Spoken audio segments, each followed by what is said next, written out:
आजची संध्याकाळ माझ्यासाठी खूप स्पेशल होती का ते सांगतेच, पण त्याआधी बघा इथे सकाळी मम्मीने नाश्त्याला मस्त असं उत्तप्पा केला होता.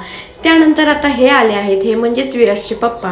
आणि खूप दिवसांनी पप्पांना बघून विराजची अशी काहीशी रिॲक्शन होती आणि त्यासोबतच पप्पांनी आणलेला खूप सारा खाऊ बघून तर तो अजूनच खुश झाला. त्यानंतर विराजला काय करू काय नको, पप्पांना काय खेळ दाखवू आणि काय नको असं झालेलं. त्यामुळे तो लगेचच त्यांना घेऊन इथे पाण्यात खेळायला आलेला आणि त्याने इतके दिवस इथे किती मजा केली, किती पाण्यात खेळला ते सगळं पप्पांना त्याला दाखवण्याचा प्रयत्न चालू होता. त्यानंतर पाण्यात मनसोक्त खेळून झाला आणि बाहेर आलो आणि इथे मम्मीच्या अंगणात भरपूर अशी मोकळी जागा आणि पाणी असल्यामुळे ह्यांनी लगेचच गाडी धुवून घेतली अशा प्रकारे, जे ह्यांना भरपूर आवडलं. आणि विराज सुद्धा पुन्हा पाण्यात खेळला भरपूर.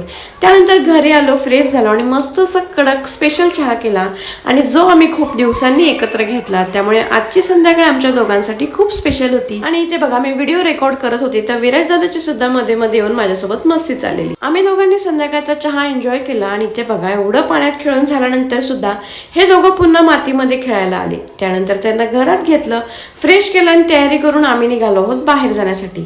आणि पप्पा खूप दिवसांनी भेटल्यामुळे विराज काही माझ्याकडे यायला मागत नव्हता आणि पप्पांना काही सोडत नव्हतं. तर इथे आम्ही बाजारात आलेलो, काही थोडंफार सामान घेतलं, फिरलो आणि नेहमीप्रमाणे ठरलेल्या ठिकाणी शेवपुरी खाऊन घरी आलो.